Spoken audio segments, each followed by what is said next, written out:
ಕಳೆದ ಸಂಚಿಕೆಯಲ್ಲಿ ಚಂದ್ರಶೇಖರ ಭಾರತಿ ಮಹಾಸ್ವಾಮಿಗಳವರು ವಿರೂಪಾಕ್ಷ ಶಾಸ್ತ್ರಿಗಳಲ್ಲಿ ವೇದಾಂತ ಗ್ರಂಥಗಳ ಅಧ್ಯಯನವನ್ನು ಮಾಡ್ತಾರೆ. ಅಧ್ಯಯನ ಮಾಡಿದ ಮೇಲೆ ಸ್ವಾಮಿಗಳಿಗೆ ವೈರಾಗ್ಯ ಭಾವ ಸಂಪೂರ್ಣವಾಗಿ ಬಂತು ಅನ್ನೋದ್ರ ಬಗ್ಗೆ ನಾನು ಮಾಹಿತಿಯನ್ನು ಕೊಟ್ಟಿದ್ದೆ. ಸ್ವಾಮಿಗಳಿಗೆ ವೈರಾಗ್ಯ ಭಾವ ಬರುತ್ತೆ, ತಾವು ಆಮ್ನಾಯ ಪೀಠದ ಮಠಾಧಿಪತಿ ಅನ್ನುವಂಥದ್ದನ್ನು ಮರೆತು ಬಿಡ್ತಾರೆ. ತಾವು ಮರೆತರೆ ಮಠದ ಸರ್ವಾಧಿಕಾರಿಗಳು ಮರಲಿಕ್ಕಾಗತ್ತಾ? ಸರ್ವಾಧಿಕಾರಿಗಳು ಹೇಳ್ತಾರೆ ನೀವು ಮಠಾಧಿಪತಿಗಳು ಅಂತ. ಆಗ ಸ್ವಾಮಿಗಳು ಹೇಳ್ತಾರೆ ನಾನು ಮಠಾಧಿಪತಿಯಲ್ಲ, ನಾನೊಬ್ಬ ಸನ್ಯಾಸಿ ಅಂತ. ದಿಟವಾಗಿ ಸನ್ಯಾಸಿ ಆದವನು ಮಠಾಧಿಪತಿಯಾಗಲಿಕ್ಕೆ ಸಾಧ್ಯವೇ ಎನ್ನುವಂಥದ್ದು ಸ್ವಾಮಿಗಳ ಸಮಸ್ಯೆ. ಮಠಾಧಿಪತಿ ಎಂದಾಗಿರ್ತಕ್ಕಂಥವ್ರು ದಿಟವಾಗಿ ಸನ್ಯಾಸಿಯಾಗಿರಲಾರ, ವ್ಯವಹಾರದಲ್ಲಿ ನಿಲ್ಲಬೇಕಾಗತ್ತೆ, ಸನ್ಯಾಸಿ ಧರ್ಮವನ್ನು ಸಡಿಲಿಸಬೇಕಾಗತ್ತೆ ಎನ್ನುವಂಥದ್ದು ಸರ್ವಾಧಿಕಾರಿಗಳ ವಾದ. ಈ ಬಗೆಯ ಈ ಮನೋಧರ್ಮಗಳ ಸೆಣಸಾಟದಲ್ಲಿ ಮೊದಲಿಗೆ ಸ್ವಾಮಿಗಳೇ ಸೋಲ್ತಾರೆ. ಯಾಕಂದರೆ ತಮ್ಮ ಗುರುಗಳಾಗಿರ್ತಕ್ಕಂತಹ ಸಚ್ಚಿದಾನಂದ ಶಿವಾಭಿನವ ನರಸಿಂಹಸ್ವಾಮಿಗಳವರು ನನ್ನನ್ನು ಶಂಕರಮಠ ಬೆಂಗಳೂರಿಗೆ ಕಳಿಸುವಂತಹ ಸಂದರ್ಭದಲ್ಲಿ 3 ಆಶೀರ್ವಚನ ಶ್ಲೋಕಗಳನ್ನು ಬರೆದುಕೊಟ್ಟಿದ್ರು. ಏನು 3 ಆಶೀರ್ವಚನ ಶ್ಲೋಕಗಳು ಅಂತ ಹೇಳಿದ್ರೆ, ಸನ್ಯಾಸಿಯಾಗು, ಸಾಧನೆ ಮಾಡು, ಆತ್ಮತತ್ವವನ್ನು ಅನುಸಂಧಾನ ಮಾಡು ಎನ್ನುವಂಥದ್ದು ಸ್ಪಷ್ಟವಾಗಿ ಅಣತಿಯನ್ನು ಕೊಟ್ಟಿದ್ರು. ಸನ್ಯಾಸಿಯಾಗಿ ತುರ್ಯಾಶ್ರಮ ಧರ್ಮವನ್ನು ಎಡುವುದೇ ಒಂದು ಚೂರು ಸಡಲಿಸದೆ ಪಾಲನೆ ಮಾಡಿದರೆ ಸ್ವಾಮಿಗಳ ಅಣತಿಯನ್ನು ನಡೆಸಿದಂತಾಗುತ್ತೆ.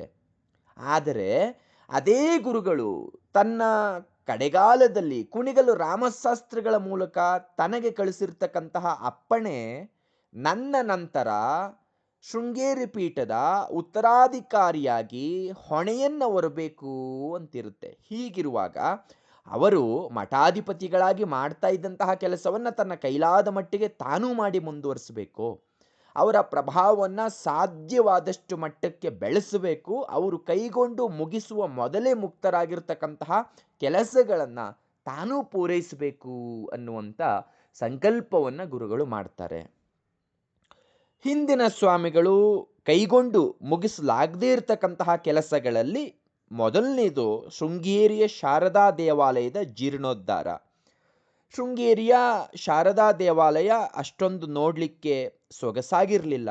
ಗುಡಿ ಹಳೆಯದಾಗಿರುತ್ತೆ, ಶಿಥಿಲವಾಗಿರುತ್ತೆ. ಮಠದ ಮುಖ್ಯ ಆಕರ್ಷಣೆ ಅಂದರೆ ಈ ಗುಡಿ, ಶಾರದೆಯ ಗುಡಿ. ಶೃಂಗೇರಿ ಅಂತ ಅಂದಾಕ್ಷಣ ನಮಗೆ ನೆನಪಾಗ್ತಕ್ಕಂಥದ್ದೇ ಶಾರದಾ ದೇವಾಲಯ. ಅದು ಅಷ್ಟೊಂದು ಚೆನ್ನಾಗಿರಲ್ಲ, ಈಗಿನ ವೈಭವಕ್ಕೆ ಹೊಂದಿಕೆ ಆಗುವಂತಿರಲಿಲ್ಲ. ಆ ಕಾರಣಕ್ಕಾಗಿ ಹಿಂದಿನ ಸ್ವಾಮಿಗಳು ದಕ್ಷಿಣದ ಕಡೆಗೆ ಸಂಚಾರ ಹೋದಂತಹ ಸಂದರ್ಭದಲ್ಲಿ, 3ನೇ ಬಾರಿಗೆ ಸಂಚಾರ ಹೋದಂತಹ ಸಂದರ್ಭದಲ್ಲಿ ಮಧುರೆ ರಾಮನಾಥ ಪ್ರಾಂತ್ಯಗಳಲ್ಲಿ ಪ್ರಬಲರಾಗಿರ್ತಕ್ಕಂತಹ ಶ್ರೀಮಂತ ನಗರಸ್ಥರಾಗಿರ್ತಕ್ಕಂತಹ ನಾಟುಕೋಟೆ ಚೆಟ್ಟಿಯಾರರು ಅವರನ್ನು ಭೇಟಿ ಮಾಡ್ತಾರೆ. ಭೇಟಿ ಮಾಡಿ ಶೃಂಗೇರಿಯ ಶಾರದಾ ದೇವಾಲಯವನ್ನು ಸಂಪೂರ್ಣವಾಗಿ ಬಂಡೆಕಲ್ಲು ಕಟ್ಟಡವಾಗಿ ಮಾಡಲಿಕ್ಕೆ ಅವತ್ತಿನ ಕಾಲದಲ್ಲಿ 30,000 ರೂಪಾಯಿಗಳನ್ನು ಪಡ್ಕೊಂಡಿರ್ತಾರೆ. ಕಾರ್ಯ ಪ್ರಾರಂಭ ಆಗಿರುತ್ತೆ. ಆದರೆ ಮುಗಿಯುವ ವೇಳೆಗಾಗಲೇ ಗುರುಗಳು ದೇಹವನ್ನು ತ್ಯಜಿಸಿಬಿಟ್ಟಿರ್ತಾರೆ. ಅದನ್ನು ಜೀರ್ಣೋದ್ಧಾರ ಮಾಡಬೇಕು ಅನ್ನುವಂತಹ ಸಂಕಲ್ಪವನ್ನು ಗುರುಗಳು ಮಾಡ್ಕೋತಾರೆ. ಚಂದ್ರಶೇಖರ ಭಾರತಿ ಸ್ವಾಮಿಗಳು ಪಟ್ಟವೇರಿದಂತಹ 4 ವರ್ಷಗಳಾದ ಮೇಲೆ ಸರ್ವಾಧಿಕಾರಿಗಳ ಸತತ ಪ್ರಯತ್ನದಿಂದ ಕೆಲಸ ಒಂದು ಘಟ್ಟವನ್ನು ಮುಟ್ಟಿದ್ದು, ಅದರ ಕುಂಭಾಭಿಷೇಕವನ್ನು ಮಾಡಬೇಕಾಗಿರುತ್ತೆ. ಅದರ ಜೊತೆಗೆ ತಮ್ಮ ಗುರುಗಳು ಸಚ್ಚಿದಾನಂದ ಶಿವಾಭಿನವ ನರಸಿಂಹ ಸ್ವಾಮಿಗಳವರು ತಮ್ಮ ಕೊನೆಗಾಲದಲ್ಲಿ ತಪೋಭೂಮಿಯನ್ನಾಗಿ ಮಾಡಿಕೊಂಡು ಕಳೆದಂತಹ ನರಸಿಂಹವನ ಏನಿದೆ ಅಲ್ಲಿ ಅವರ ಹಾಲುಗಲ್ಲಿನ ಮೂರ್ತಿಯನ್ನು ಪ್ರತಿಷ್ಠಾಪನೆ ಮಾಡಬೇಕು ಅನ್ನುವಂಥದ್ದು ಸರ್ವಾಧಿಕಾರಿಗಳ ಇಚ್ಛೆಯಾಗಿರುತ್ತೆ. ಆ ಕಾರಣಕ್ಕಾಗಿ ಈ ಎರಡೂ ಕೆಲಸದ ನಿರ್ಮಾಣ ಆಗಿರುತ್ತೆ. ಅದರ ಕುಂಭಾಭಿಷೇಕ ಆಗಬೇಕಾಗಿರುತ್ತೆ. ಆ ಸಂದರ್ಭದಲ್ಲಿ ಮೈಸೂರಿನ ಆಗಿನ ಮಹಾರಾಜರಾಗಿರ್ತಕ್ಕಂತಹ ನಾಲ್ವಡಿ ಕೃಷ್ಣರಾಜರು 1916 ವೈಶಾಖ ಕೃಷ್ಣ ಪಾಡ್ಯ ಗುರುವಾರ ಶೃಂಗೇರಿಗೆ ಬರ್ತಾರೆ. ಅವರ ಸಮ್ಮುಖದಲ್ಲಿ 2 ಆಲಯಗಳ ಕುಂಭಾಭಿಷೇಕ ನೆರವೇರುತ್ತೆ. ಇದಕ್ಕೆ ಸಂಬಂಧಪಟ್ಟ ಉತ್ಸವಗಳು ಹಲವು ದಿನಗಳವರೆಗೆ ತುಂಬ ವಿಜೃಂಭಣೆಯಿಂದ ನಡೆಯುತ್ತೆ. ನಾಡಿನ ಹಲವು ಭಾಗಗಳಿಂದ ಬಹು ಸಂಖ್ಯೆಯಲ್ಲಿ ಭಕ್ತರು ಬಂದು ಸೇರ್ತಾರೆ. ಮೈಸೂರಿನ ಅರಸರು, ಅವರ ಪರಿವಾರವೂ ಕೂಡ ಬಂದಿದ್ದಿದ್ದು ಉತ್ಸವಕ್ಕೆ ಮತ್ತಷ್ಟು ಕಳೆಯನ್ನ ತರಿಸುತ್ತೆ. ಅಲ್ಲಲ್ಲಿ ಗುಜುಗುಜು ಜನಸಂದಣಿ, ಎಡೆಬಿಡದೇ ಇರತಕ್ಕಂತಹ ಸಂಭ್ರಮ, ಸಂದರ್ಶಕ್ಕೆ ಅಂತ ಬರ್ತಾ ಇರ್ತಕ್ಕಂತಹ ಗಣ್ಯರ ಮುಗಿಯದೇ ಇರತಕ್ಕಂತಹ ಸಾಲು, ಮಠದಲ್ಲೂ ಕೂಡ, ಗುಡಿಯಲ್ಲೂ ಕೂಡ, ನರಸಿಂಹವನದ ಅಧಿಷ್ಠಾನದಲ್ಲೂ ಕೂಡ ಸಾಕಷ್ಟು ಕಾರ್ಯಕ್ರಮ. ಇಷ್ಟು ಗೊಂದಲದ ನಡುವೆ ಸ್ವಾಮಿಗಳು ಎಲ್ಲ ಕಡೆ ಇರಬೇಕು, ಎಲ್ಲರೊಡನೆ ಬೆರಿಬೇಕು, ಎಲ್ಲದರಲ್ಲೂ ಕೂಡ ಆಸಕ್ತಿಯನ್ನು ವಹಿಸಬೇಕು. ಸರ್ವಾಧಿಕಾರಿಗಳು, ಇತರ ಅಧಿಕಾರಿಗಳು, ಆಪ್ತರು ಎಲ್ಲ ವ್ಯವಸ್ಥೆಯನ್ನು ತುಂಬ ಅಚ್ಚುಕಟ್ಟಾಗಿ ಮಾಡಿರ್ತಾರೆ. ಯಾವುದೊಂದು ಲೋಪವೂ ಬಾರದಂತೆ ಎಚ್ಚರಿಕೆಯನ್ನು ವಹಿಸಿರ್ತಾರೆ. ಆದರೆ ಸ್ವಾಮಿಗಳನ್ನು ಮುಂದಿರಿಸ್ಕೊಂಡು ತಾನೇ ಎಲ್ಲ ಕೆಲಸಗಳು ನಡೀಬೇಕು. ಇಂತಹ ಸಂಭ್ರಮದ ಸುಳಿಯಲ್ಲಿ ಚಂದ್ರಶೇಖರ ಭಾರತಿ ಸ್ವಾಮಿಗಳು ಯಾವತ್ತೂ ಕೂಡ ಸಿಕ್ಕಿರಲಿಲ್ಲ. 10 ಜನ ಇದ್ದಲ್ಲಿ ಅವರು ಎಂದೂ ಕೂಡ ಓದುವುದೇ ಇಲ್ಲ. ಹಿಂದೆ ಮನೆಯಲ್ಲಿ ಅವರ ತಂದೆ ತಾಯಿ ಬಿಟ್ಟರೆ ಇವರು 3 ಜನ. ಇನ್ನು ಶಾಲೆಯಲ್ಲಿ 8 ಜನ ಸಂಗಡಿಗರಷ್ಟೇ. ತಾನಾಯಿತು, ತನ್ನ ವ್ಯಾಸಂಗಾಯಿತು ಅಷ್ಟೇ. ಇನ್ನು ಮಠದಲ್ಲಿ ಸ್ವಾಮಿಯಾದ ಮೇಲೆ 2 ವರ್ಷಗಳ ಕಾಲ ವಿರೂಪಾಕ್ಷ ಶಾಸ್ತ್ರಿಗಳೊಬ್ಬರೇ ಅವರ ಪ್ರಪಂಚದಲ್ಲಿದ್ದಂಥವ್ರು. ಅಲ್ಲದೆ ವಿರಕ್ತಿಯ ತಾತ್ಪರ್ಯವನ್ನ ಮನದಟ್ಟು ಮಾಡ್ಕೊಳ್ತಿದ್ರು. ಈಗ ಇದ್ದಕ್ಕಿದ್ದಂತೆ ಈ ಜನಸ್ತೋಮದ ನಡುವೆ ಹೊಣೆಗಾರಿಕೆಯ ಹರವಿನಲ್ಲಿ ತಮ್ಮನ್ನ ತಾವು ತೊಡಗಿಸ್ಕೊಳ್ಬೇಕಾಗತ್ತೆ. ಸರ್ವಾಧಿಕಾರಿಗಳು ಹೇಳಿದಂತೆ, ಅವರಿಗೆ ಕಿರಿಕಿರಿಯಾಗದಂತೆ ಎಲ್ಲವನ್ನ ಸ್ವಾಮಿಗಳು ಮಾಡ್ತಾರೆ. ಯಾರಿಗೂ ತಮ್ಮಿಂದ ತೊಂದರೆಯಾಗದಂತೆ ನೋಡ್ಕೋತಾರೆ. ಉತ್ಸವದಲ್ಲಿ ಯಾವ ಆಭಾಸವೂ ನಡೆಯದಂತೆ ಎಚ್ಚರ ವಹಿಸ್ತಾರೆ. ಆದರೆ ಎಲ್ಲವನ್ನು ಕೂಡ ಕೇವಲ ಯಾಂತ್ರಿಕವಾಗಿ ಮಾಡ್ತಾರೆ ಹೊರತು ಅವರ ಮನಸ್ಸಾಗಲಿ ಹೃದಯವಾಗಲಿ ಅಲ್ಲಿರಲಿಲ್ಲ. ಈ ಕೋಲಾಹಲದ ಕಾವು ಆರಿದೊಡನೆ ಶೃಂಗೇರಿ ಮತ್ತೆ ತನ್ನ ಎಂದಿನ ಶಾಂತ ಸ್ಥಿತಿಗೆ ಮರಳುತ್ತೆ. ಇನ್ನು ನನಗೂ ಮಠದ ವ್ಯವಹಾರಕ್ಕೂ ಸಂಬಂಧವಿಲ್ಲವೆಂಬಂತೆ ವಿರಕ್ತವಾಸದಲ್ಲಿ ಸ್ವಾಮಿಗಳು ಸೇರ್ಬಿಡ್ತಾರೆ. ತುಂಗಾ ನದಿಯಲ್ಲಿ ಸ್ನಾನ, ನರಸಿಂಹವನದ ಅಧಿಷ್ಠಾನದಲ್ಲಿ ಗುರುವಂದನೆ, ಆಯ್ದ ಕೆಲವು ಶಿಷ್ಯರಿಗೆ ಸೂತ್ರ ಭಾಷ್ಯ ಪ್ರವಚನ, ಮಠದಲ್ಲಿ ಸನ್ನಿಧಿಯ ದೇವರಿಗೆ ದಿನದ ಆರಾಧನೆ, ಇಷ್ಟು ಕಾಲವನ್ನು ಬಿಟ್ಟರೆ ಉಳಿದಂತೆ ಅವರು ಯಾರ ಕಣ್ಣಿಗೂ ಬೀಳ್ತಾ ಇರಲಿಲ್ಲ. ವಿರೂಪಾಕ್ಷ ಶಾಸ್ತ್ರಿಗಳು ಈಗಾಗಲೇ ಶೃಂಗೇರಿಯನ್ನ ಬಿಟ್ಟಿರ್ತಾರೆ. ಇನ್ನು ಶೃಂಗೇರಿನಲ್ಲಿ ವಿರೂಪಾಕ್ಷ ಶಾಸ್ತ್ರಿಗಳಷ್ಟು ನಿಸ್ಸೀಮರಾಗಿರ್ತಕ್ಕಂತಹ, ನಿಸ್ಪೃಹರಾಗಿರ್ತಕ್ಕಂತಹ ಪಂಡಿತರು ಆಗ ಶೃಂಗೇರಿನಲ್ಲಿ ಬೇರೆ ಯಾರೂ ಕೂಡ ಇರಲಿಲ್ಲ. ಇದ್ರೂ ಕೂಡ ಪಂಡಿತರು ಸ್ವಾಮಿಗಳ ಮೆಚ್ಚುಗೆಗೆ ಪಾತ್ರರಾಗಿರಲಿಲ್ಲ. ಇನ್ನು ಅಧಿಕಾರಿಗಳಿಗೂ ಕೂಡ ಸ್ವಾಮಿಗಳಿಗೂ ಕೂಡ ಕೇವಲ 1-2 ನಿಮಿಷಗಳ ಸಂಬಂಧ ಅಷ್ಟೇ. ಏನಾದರೂ ಕೇಳುವಂಥದ್ದು ಗುರುಗಳು 1-2 ನಿಮಿಷದಲ್ಲಿ ಅವರಿಗೆ ಹೇಳಿ ಮುಗಿಸ್ತಾ ಇದ್ರು, ಅಷ್ಟೇ ಸಂಬಂಧ. ಇನ್ನು ವರ್ಷದಲ್ಲಿ ದೊಡ್ಡ ಉತ್ಸವ ಅಂತೇಳಿದರೆ ಅದು ಶರನ್ನವರಾತ್ರಿ. 9-10 ದಿನಗಳ ಸಂಭ್ರಮ ಮಠದಲ್ಲಿ. ಗುಡಿಯಲ್ಲಿ ದೇವಿಗೆ ಅಲಂಕಾರಗಳು, ಆರಾಧನೆಗಳು, ವಿಶೇಷವಾಗಿರ್ತಕ್ಕಂತಹ ಉತ್ಸವಗಳು. ಈ ಸಂದರ್ಭದಲ್ಲಿ ಮಠದ ಸ್ವಾಮಿಗಳು ನವರತ್ನ ಖಚಿತವಾಗಿರ್ತಕ್ಕಂತಹ ಕಿರೀಟವನ್ನು ಧರಿಸಿ ಕಣ್ಣನ್ನು ಕೋರೈಸುವ ಜರತಾರಿ ಬಹಿರ್ವಾಸವನ್ನು ಒದ್ದು ಬೆಲೆಬಾಳ್ತಕ್ಕಂತಹ ರತ್ನ ಪದಕಗಳುಳ್ಳಂತಹ ಬಂಗಾರದ ಕಂಠಿ ಹಾರಗಳನ್ನು ತೊಟ್ಟು ಬೆಳ್ಳಿಯ ಸಿಂಹಾಸನದ ಮೇಲೆ ಟಿವಿಯಿಂದ ಕುಳಿತು ಮಠದ ಅಧಿಕಾರಿಗಳೆಲ್ಲ ಒಂದಿಮಾಗದರಂತೆ ಸುತ್ತ ನೆರೆದು ಒಲೈಸ್ತಾ ಇರಬೇಕಾದ್ರೆ ಒಡ್ಡೋಲಗ ನಡೆಸ್ತಾರೆ. ಇದಕ್ಕೆ ದರ್ಬಾರ್ ಅನ್ನುವಂತಹ ಹೆಸರು ಕೂಡ ಇದೆ. ಸನ್ಯಾಸಿಗೆ ಹೀಗೆ ವೇಷವನ್ನು ಹಾಕಿ ಮಠವನ್ನು ಅರಮನೆಯಂತೆ ಮಾರ್ಪಡಿಸುವಂತಹ ಈ ವಿಚಿತ್ರ ಪದ್ಧತಿ ಯಾವ ಕಾಲದಿಂದ ಆರಂಭ ಆಯಿತೋ ಗೊತ್ತಿಲ್ಲ. ಆದರೆ ಗುರುಗಳಿಗೆ ಇದು ಇಷ್ಟ ಇರಲಿಲ್ಲ. ವಿಜಯನಗರದ ಅರಸರು ಅಧಿಕಾರದಲ್ಲಿದ್ದುಕೊಂಡು ಸಾರ್ವಭೌಮರಾಗಿ ಮೆರೆದಂತಹ ಕಾಲದಲ್ಲಿ ಮಹಾನವಮಿ ದಿಬ್ಬದ ಮೇಲೆ ವೈಭವದಿಂದ ಕುಳಿತುಕೊಂಡು ಹೀಗೆ ಒಡ್ಡೋಲಗ ನಡೆಸ್ತಾ ಇರ್ತಾರೆ. ಅದು ಸರಿಯೇ. ಆದರೆ ನವರಾತ್ರಿ ಮುಖ್ಯವಾಗಿ ಕ್ಷತ್ರಿಯರ ಸಮಾರಂಭ. ಅಲ್ಲಿ ವಾಹನ ಪೂಜೆ, ಆಯುಧ ಪೂಜೆ, ವಿಜಯೋತ್ಸವ, ಸೀಮೋಲ್ಲಂಘನ ಹಿಂಗೆ ಅಲ್ಲಿ ವಿಶೇಷವಾಗಿರುತ್ತೆ. ವಿಜಯನಗರದ ಅರಸರನ್ನು ಅನುಕರಿಸಿ ಮತ್ತೆ ಕೆಲವು ಅರಸೊತ್ತಿಗೆಗಳಲ್ಲೂ ಕೂಡ ಈ ನವರಾತ್ರಿ ಒಡ್ಡೋಲಗದ ಪದ್ಧತಿ ನಮಗೆ ಕಾಣ್ಲಿಕ್ಕೆ ಸಿಗುತ್ತೆ. ಅದು ಸಹಜವೇ. ಆದರೆ ಈ ಮಠದಲ್ಲೇನು ಈ ಮಕ್ಕಳಾಟ? ಸನ್ಯಾಸಿ ಮಠಾಧಿಪತಿಯಾದ ಮಾತ್ರಕ್ಕೆ, ಮಠಕ್ಕೆ ಧರ್ಮರಾಜ್ಯವೆಂಬ ವರ್ಣನಿದ್ದ ಮಾತ್ರಕ್ಕೆ ತನ್ನ ಆಶ್ರಮ ಧರ್ಮವನ್ನು, ಗಾಂಭೀರ್ಯವನ್ನು, ಉದ್ದೇಶವನ್ನು ಬದಿಗೊತ್ತಿ ಅರ್ಥವಿಲ್ಲದೆ ಇರತಕ್ಕಂತಹ ಈ ಆಡಂಬರಕ್ಕೆ ಬಲಿಯಾಗಬೇಕೇ? ಸಂಸ್ಕಾರವಿಲ್ಲದ ಪಾಮರ ಜನರನ್ನ ರಂಜಿಸಲೆಂದೋ, ಹಣವಂತರಾದ ಭಕ್ತರನ್ನ ಬರಮಾಡಿಕೊಂಡು ಕಾಣಿಕೆಯನ್ನು ಪಡೆಯಲೆಂದೋ, ವಿರಕ್ತ ಸನ್ಯಾಸಿಗಳಿಗೆ ಪರಿವ್ರಾಜಕಾಚಾರ್ಯರಿಗೆ ಎಂತ ಒಡ್ಡೋಲಗ? ಚಂದ್ರಶೇಖರ ಭಾರತಿ ಸ್ವಾಮಿಗಳಿಗೇನೋ ಇದು ತುಂಬ ಸೋಜಿಗ ಅನಿಸುತ್ತೆ, ತೀರಾ ಅನುಚಿತ ಅನಿಸುತ್ತೆ. ಸನ್ಯಾಸ ಧರ್ಮವನ್ನು ನಿಷ್ಠೆಯಿಂದ ಪಾಲಿಸಲು ತೊಡಗಿದ್ದು ವಿರಕ್ತಿಯನ್ನು ಮೈಗೂಡಿಸಿಕೊಳ್ಳುವ ಸನ್ನಹದಲ್ಲಿರ್ತಕ್ಕಂತಹ ಗುರುಗಳಿಗೆ ಈ ಆಡಂಬರ ಸಡಗರ ಬೇಡ ಅನಿಸುತ್ತೆ. ಆದರೆ ಅಧಿಕಾರಿಗಳು ಇದು ಮಠದ ಸಂಪ್ರದಾಯ, ಬಿಡೋ ಹಾಗಿಲ್ಲ ಅಂತಾರೆ. ಅವರೊಂದಿಗೆ ಹಗರಣವನ್ನು ಹೂಡುವ ಮನೋಧರ್ಮವಿಲ್ಲದೆ ಆಗಲೆಂದು ಒಪ್ಕೋತಾರೆ. ಇವರು ಸನ್ಯಾಸಿಗಳಾಗಿ ಮರುದಿನ ಪಟ್ಟವೇರಿದಾಗಲೇ ಕಿರೀಟವೇ ಮೊದಲಾಗಿರ್ತಕ್ಕಂತಹ ರಾಜಕೀಯ ಉಡುಪನ್ನು, ಇದು ಶ್ರೀಕಂಠ ಶಾಸ್ತ್ರಿಗಳು ಬಳಸಿರ್ತಕ್ಕಂತಹ ಮಾತು, ರಾಜಕೀಯ ಉಡುಪು ಅನ್ನುವಂಥದ್ದನ್ನು, ರಾಜಕೀಯ ಉಡುಪನ್ನು ಧರಿಸಿ ಗದ್ದುಗೆಯ ಮೇಲಿರಿಸಿದ ರಜತ ಸಿಂಹಾಸವನ್ನು ಏರಬೇಕಾಗಿರುತ್ತೆ.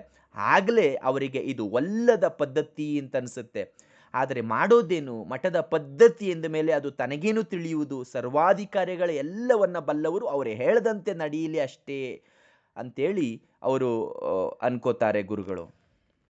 ಹಿಂದಿನ ಸ್ವಾಮಿಗಳು ಬರ್ಬರುತ್ತಾ ತೀರ ವಿರಕ್ತರಾಗಿ ಮಠದ ಸಂಪರ್ಕದಿಂದ ಆದಷ್ಟು ದೂರ ಆಗಿ ನರಸಿಂಹ ಪರ್ವತದಲ್ಲೋ ಅಥವಾ ನರಸಿಂಹ ವನದಲ್ಲೋ ತಪಸ್ಸಿಗೆ ನಿಲ್ತಾ ಇದ್ರು. ಪದ್ಧತಿಯ ಬಹಿರಂಗ ಪೂಜೆ ಮೊದಲಾಗಿರ್ತಕ್ಕಂಥದ್ದೇನು ಮಾಡ್ತಾ ಇರಲಿಲ್ಲ. ಆಗ ಶ್ರೀಕಂಠ ಶಾಸ್ತ್ರಿಗಳೇ ಅವರ ಪರವಾಗಿ ಪೂಜೆಯನ್ನು ಮಾಡ್ತಾ ಇದ್ರು. ಕೊನೆಗೆ ಶಿಷ್ಯರಿಗೆ ಪಾಠವನ್ನು ಹೇಳ್ತಕ್ಕಂಥದ್ದನ್ನು ಕೂಡ ನಿಲ್ಲಿಸಿದ್ರು. ಯಾರೊಡನೆಯೂ ಕೂಡ ಮಾತಾಡ್ತಾ ಇರ್ತಕ್ಕಂಥದ್ದನ್ನು ಕೂಡ ಸಂಪೂರ್ಣವಾಗಿ ಬಿಟ್ಟುಬಿಟ್ಟಿದ್ರು. ಕೊನೆಗೆ ಅವರು ಸದಾಶಿವ ಬ್ರಹ್ಮೇಂದ್ರರ ಆತ್ಮವಿದ್ಯಾವಿಲಾಸವನ್ನು ಅನುಸಂಧಾನ ಮಾಡ್ತಾ ಇದ್ರು. ಈ ಎಲ್ಲ ವಿಚಾರಗಳು ನಮಗೆ ಶ್ರೀಕಂಠ ಶಾಸ್ತ್ರಿಗಳೇ ಬರೆದಿರ್ತಕ್ಕಂತಹ ಸಚ್ಚಿದಾನಂದ ಶಿವಾಭಿನವ ಸ್ವಾಮಿಗಳವರ ದಿವ್ಯ ಚರಿತ್ರೆಯಲ್ಲಿ ನಮಗೆ ನೋಡ್ಲಿಕ್ಕೆ ಸಿಗುತ್ತೆ. ಆ ಕಾರಣದಿಂದ ಈಗ ಸ್ವಾಮಿಗಳಾದಂತಹ ಚಂದ್ರಶೇಖರ ಭಾರತಿ ಮಹಾಸ್ವಾಮಿಗಳ ಅವರಿಗೂ ಕೂಡ ಆ ರೀತಿಯ ವಿರಕ್ತ ಭಾವ, ಆ ರೀತಿಯ ಭಾವ ಬಂದದ್ದು ಸೋಜಿಗ ಏನು ಅಲ್ಲ. ಯಾಕೆಂದರೆ ಗುರುಭಕ್ತಿಯ ಅಭಿವ್ಯಕ್ತಿ ಗುರುಗಳು ತೋರಿಸಿರ್ತಕ್ಕಂತಹ ದಾರಿಯಲ್ಲಿ ನಡೆಯೋದೇ ಆಗಿರುತ್ತೆ. ಈ ಸಂದರ್ಭದಲ್ಲಿ ನಾವು ಸದಾಶಿವ ಬ್ರಹ್ಮೇಂದ್ರರ ವಿಚಾರವನ್ನು ಸ್ವಲ್ಪ ಹೇಳಬೇಕು. ಇವರು ತಮಿಳುನಾಡಿನಲ್ಲಿ ಸುಮಾರು 200 ವರ್ಷಗಳ ಹಿಂದೆ ಬದುಕಿರ್ತಕ್ಕಂತಹ ಮಹಾಯೋಗಿಗಳು, ಜೀವನ್ಮುಕ್ತರು. ಕಂಚಿಯ ಕಾಮಕೋಟಿ ಪೀಠದ ಪರಮಶಿವೇಂದ್ರ ಸರಸ್ವತಿಗಳೆಂಬ ಸ್ವಾಮಿಗಳ ಬಳಿ ಇವರು ಶಿಷ್ಯರಾಗಿರ್ತಾರೆ. ಅವರಿಂದ ದೀಕ್ಷೆಯನ್ನು ಕೂಡ ಪಡ್ಕೊಂಡು ಕಾವೇರಿಯ ತೀರದಲ್ಲಿ ಅವಧೂತರಾಗಿ ಜೊತೆಗೆ ಮೌನಿಗಳಾಗಿ ಕಾಲವನ್ನು ಕಳೆದಂಥವರು. ಸುಮಾರು 100 ವರ್ಷಗಳವರೆಗೆ ಇವರು ಬದುಕಿರ್ತಾರೆ. ಬದುಕಿದ್ದು ಕಾವೇರಿ ನದಿಯ ದಡದ ಮೇಲೆ ನೆರೂರು ಅಂತ ಒಂದು ಸ್ಥಳ ಇದೆ, ಅದು ಕರೂರಿನ ಹತ್ರ ಇದೆ. ಅಲ್ಲಿ ದೇಹವನ್ನು ತ್ಯಜಿಸ್ತಾರೆ. ಈಗಲೂ ಕೂಡ ಅಲ್ಲಿ ಅವರ ಅಧಿಷ್ಠಾನ ಇದೆ. ಅಲ್ಲಿ ಪೌರ್ಣಮಿಯ ದಿನ ವಿಶೇಷವಾಗಿ ಆರಾಧನೆಗಳು ಅಲ್ಲಿ ನಡೆಯುತ್ತೆ. ಇವರು ದೊಡ್ಡ ಪಂಡಿತರಾಗಿದ್ರೂ ಕೂಡ ವಾದ ವಿವಾದಗಳನ್ನು ದೂರ ಇರಿಸಿ ಆತ್ಮಾನುಚಿಂತನದಲ್ಲೇ ತಮ್ಮ ಬಾಳನ್ನು ಕಳೆದಿರ್ತಕ್ಕಂಥವ್ರು. ವೇದಾಂತದಲ್ಲಿ ನಿಷ್ಠಾತರಾಗಿದ್ರೂ ಕೂಡ ಅಷ್ಟಾಂಗ ಯೋಗವನ್ನು ನಿಷ್ಠೆಯಿಂದ ಅಭ್ಯಾಸ ಮಾಡಿ ಯೋಗ ಸುಧಾಕರ ಎನ್ನುವಂತಹ ಗ್ರಂಥವನ್ನು, ಪಾತಂಜಲ ಯೋಗ ಸೂತ್ರಗಳಿಗೆ ವ್ಯಾಖ್ಯಾನವನ್ನು ಇವರು ಬರೆದಿದ್ದಾರೆ. ಇವರ ರಚನೆಗಳಲ್ಲೆಲ್ಲ ಮುಖ್ಯವಾಗಿರ್ತಕ್ಕಂಥದ್ದು ಆತ್ಮವಿದ್ಯಾ ವಿಲಾಸ ಎನ್ನುವಂಥದ್ದು. ಇದು 62 ಶ್ಲೋಕಗಳಿರ್ತಕ್ಕಂತಹ ಕೃತಿ. ಈ ಕೃತಿನಲ್ಲಿ ಜೀವನ್ಮುಕ್ತನ ಚರ್ಯೆಯನ್ನು ಚೆನ್ನಾಗಿ ಈ ಕೃತಿ ಬಣಿಸುತ್ತೆ. ಕೃತಕೃತ್ಯನಾಗಿರ್ತಕ್ಕಂತಹ ಜ್ಞಾನಿ ಆತ್ಮಾನುಸಂಧಾನದಲ್ಲೇ ತೊಡಗಿ ಆತ್ಮಾನುಭವದಲ್ಲೇ ಮುಳುಗಿರ್ತಕ್ಕಂಥದ್ದನ್ನು ತಮ್ಮ ಅನುಭವದಿಂದಲೇ ಎತ್ತಿ ತೋರಿಸ್ತಾರೆ. ಇವರು ಈ ಕೃತಿಯನ್ನು ಹಿಂದಿನ ಸ್ವಾಮಿಗಳು ಸಚ್ಚಿದಾನಂದ ಶಿವಾಭಿನವ ನೃಸಿಂಹ ಭಾರತಿ ಸ್ವಾಮಿಗಳು ತುಂಬ ಮೆಚ್ಚಿಕೊಂಡು ಅಡಿಗಡಿಗೆ ಅದನ್ನು ಓದ್ತಾ ಇದ್ರು, ಓದಿಸಿ ಕೇಳ್ತಾ ಇದ್ರು. ಪ್ರಾಣ ಬಿಡ್ತಕ್ಕಂತಹ ಗಳಿಗೆಯಲ್ಲೂ ಕೂಡ ಈ ಕೃತಿಯ ಶ್ಲೋಕಗಳನ್ನೇ ಓದುವಂತೆ ಅಪ್ಪಣೆಯನ್ನು ಮಾಡಿದ್ರಂತೆ. ಸ್ವಾಮಿಗಳಿಗೆ ಈ ಅವಧೂತರೇ ಆದರ್ಶವಾಗಿರೋದ್ರಿಂದ ತಮ್ಮ ಪೀಠಾಧಿಪತ್ಯದ ಕಡೆಗಾಲದಲ್ಲಿ ತಾವೂ ಹಾಗೆ ಇರಲಿಕ್ಕೆ ಆರಂಭಿಸ್ತಾರೆ. ಅವರ ಬಳಿ ಸ್ವಲ್ಪ ಕಾಲ ಶಿಷ್ಯರಾಗಿದ್ದಂತಹ ವಿರೂಪಾಕ್ಷ ಶಾಸ್ತ್ರಿಗಳಿಗೂ ಕೂಡ ಆತ್ಮವಿದ್ಯಾವಿಲಾಸದ ಹೆಗ್ಗಳಿಕೆಯನ್ನು ಗುರುಗಳು ತಿಳಿಸಿರ್ತಾರೆ. ವಿರೂಪಾಕ್ಷ ಶಾಸ್ತ್ರಿಗಳು ಸದಾಶಿವ ಬ್ರಹ್ಮೇಂದ್ರರ ವಿಚಾರವಾಗಿ ಆಸಕ್ತಿಯನ್ನು ತಳ್ಕೊಂಡು ಈ ಕೃತಿಯನ್ನು ಮಾತ್ರ ಅಲ್ದಿರ ಅವರ ಉಳಿದ ಎಲ್ಲ ರಚನೆಗಳನ್ನು ಆದರದಿಂದ ಅಧ್ಯಯನ ಮಾಡಿರ್ತಾರೆ. ಈ ಆದರ ಆಸಕ್ತಿಗಳು ಅವರ ಬಳಿ ವೇದಾಂತವನ್ನು ಕಲಿತಂತಹ ಚಂದ್ರಶೇಖರ ಭಾರತೀ ಸ್ವಾಮಿಗಳವರಿಗೂ ಕೂಡ ಒದಗಿ ಬಂದದ್ದು ಆಶ್ಚರ್ಯ ಏನೂ ಅಲ್ಲ. ಸದಾಶಿವ ಬ್ರಹ್ಮೇಂದ್ರರ ಹಿರಿಮೆಯನ್ನ ಶೃಂಗೇರಿಯ ಜಗದ್ಗುರುಗಳಾಗಿರ್ತಕ್ಕಂತಹ ಉಗ್ರ ನರಸಿಂಹ ಭಾರತೀ ಸ್ವಾಮಿಗಳೇ ಅರ್ಥಕೊಂಡು ನೆರೂರಿನಲ್ಲಿ ಅವರ ಸಮಾಧಿಯನ್ನು ದರ್ಶನ ಮಾಡಿರ್ತಾರೆ. ಅವರ ಉತ್ತರಾಧಿಕಾರಿಗಳಾದಂತಹ ಸಚ್ಚಿದಾನಂದ ಶಿವಾಭಿನವ ನರಸಿಂಹ ಭಾರತೀ ಸ್ವಾಮಿಗಳವರು ತಮ್ಮ ಪ್ರವಾಸ ಕಾಲದಲ್ಲಿ ನೆರೂರಿಗೆ ಬಂದು ಅಲ್ಲಿ ಸದಾಶಿವ ಬ್ರಹ್ಮೇಂದ್ರರ ಸಮಾಧಿಯಲ್ಲಿ ಪೂಜೆಯನ್ನು ಮಾಡಿ ಅವರ ಮೇಲೆ 2 ಶ್ಲೋಕಗಳನ್ನು ಕೂಡ ರಚನೆಯನ್ನು ಮಾಡ್ತಾರೆ. ಅದಾದ ಮೇಲೆ ಉತ್ತರಾಧಿಕಾರಿಗಳಾದಂತಹ ಚಂದ್ರಶೇಖರ ಭಾರತೀ ಸ್ವಾಮಿಗಳು, ಮುಂದೆ ಉತ್ತರಾಧಿಕಾರಿಗಳಾದಂತಹ ಎಲ್ಲ ಸ್ವಾಮಿಗಳು ಕೂಡ, ಶೃಂಗೇರಿ ಎಲ್ಲ ಸ್ವಾಮಿಗಳು ಕೂಡ ಅಲ್ಲಿಂದ ನೆರೂರಿಗೆ ಸಂಬಂಧವನ್ನು ಇಟ್ಕೊಂಡಿದ್ದಾರೆ ಎನ್ನುವಂಥದ್ದು. ಶೃಂಗೇರಿಯಲ್ಲಿ ಕುಂಭಾಭಿಷೇಕ ಆದಮೇಲೆ ಸ್ವಾಮಿಗಳು ಸದಾಶಿವ ಬ್ರಹ್ಮೇಂದ್ರರ ಆತ್ಮವಿದ್ಯಾವಿಲಾಸವನ್ನು ತಮ್ಮ ಅನುಭವಕ್ಕೆ ತಂದ್ಕೊಳ್ಬೇಕು ಅನ್ನುವಂತಹ ಕಾತ್ರದಲ್ಲಿರ್ತಾರೆ. ಆ ಕಾರಣಕ್ಕಾಗಿ ಹಗಲು ಇರುಳು ಈ ಗ್ರಂಥದ ಅಧ್ಯಯನವನ್ನೇ ಮಾಡ್ತಾ ಇರ್ತಾರೆ. ಅದನ್ನು ಬಿಟ್ಟರೆ ಬೇರೆ ಆಲೋಚನೆ ಅನುಸಂಧಾನ ಯಾವುದನ್ನೂ ಮಾಡೋದಿಲ್ಲ. ಮಠಾಧಿಪತಿಗಳಾಗಿ ತಾವು ಮಾಡಬೇಕಾದದ್ದನ್ನು, ಮಾಡಲೇಬೇಕಾಗಿರ್ತಕ್ಕಂಥದ್ದನ್ನು ಯಾಂತ್ರಿಕವಾಗಿ ಮಾಡ್ತಾರೆ. ಸ್ನಾನ, ಆಹ್ನಿಕ ಪೂಜೆ, ಸೂತ್ರ ಭಾಷ್ಯ ಪಾಠ ಇಷ್ಟನ್ನು ಬಿಟ್ಟರೆ ಉಳಿದಂತೆ ಹೊರಗಡೆ ಯಾವ ವಿಚಾರದಲ್ಲೂ ಕೂಡ ಗುರುಗಳು ಆಸಕ್ತಿಯನ್ನು ತೋರಿಸ್ತಾ ಇರೋದಿಲ್ಲ. ಇದು ಮಠದ ಸರ್ವಾಧಿಕಾರಿಗಳಾಗಿರ್ತಕ್ಕಂತಹ ಶ್ರೀಕಂಠ ಶಾಸ್ತ್ರಿಗಳಿಗೆ ಸರಿ ಕಾಣೋದಿಲ್ಲ. ಆದರೆ ಈ ವರ್ತನೆಯೇನು ಅವರಿಗೇನು ಹೊಸದಲ್ಲ. ಹಿಂದಿನ ಸ್ವಾಮಿಗಳು ಹೀಗೆ ಇರ್ತಾ ಇದ್ರು. ಹಿಂದೆ ಹೇಳದಂತೆ ತಮ್ಮ 50ನೇ ವಯಸ್ಸು ಮುಟ್ಟುವಂತಹ ವೇಳೆಗೆ ಹಿಂದಿನ ಸ್ವಾಮಿಗಳು ಈ ಮನಸ್ಥಿತಿಯನ್ನು ಪಡ್ಕೊಂಡಿದ್ರು. ಆದರೆ ಈಗ ಚಂದ್ರಶೇಖರ ಭಾರತೀ ಸ್ವಾಮಿಗಳು ಚಿಕ್ಕ ವಯಸ್ಸಿಗೆ ಈ ಮನಸ್ಥಿತಿಯನ್ನು ಪಡ್ಕೊಂಡು, ವೈರಾಗ್ಯ ಭಾವವನ್ನು ಪಡ್ಕೊಂಡು, ಮಠದ ಯಾವ ಕಾರ್ಯದಲ್ಲೂ ಕೂಡ ಆಸಕ್ತಿಯನ್ನು ತೋರಿಸ್ತಾ ಇದ್ರೆ ಹೆಂಗೆ? ಆ ಕಾರಣಕ್ಕಾಗಿ ಬೇರೆ ಕಡೆಗೆ ದಿಗ್ವಿಜಯಕ್ಕೆ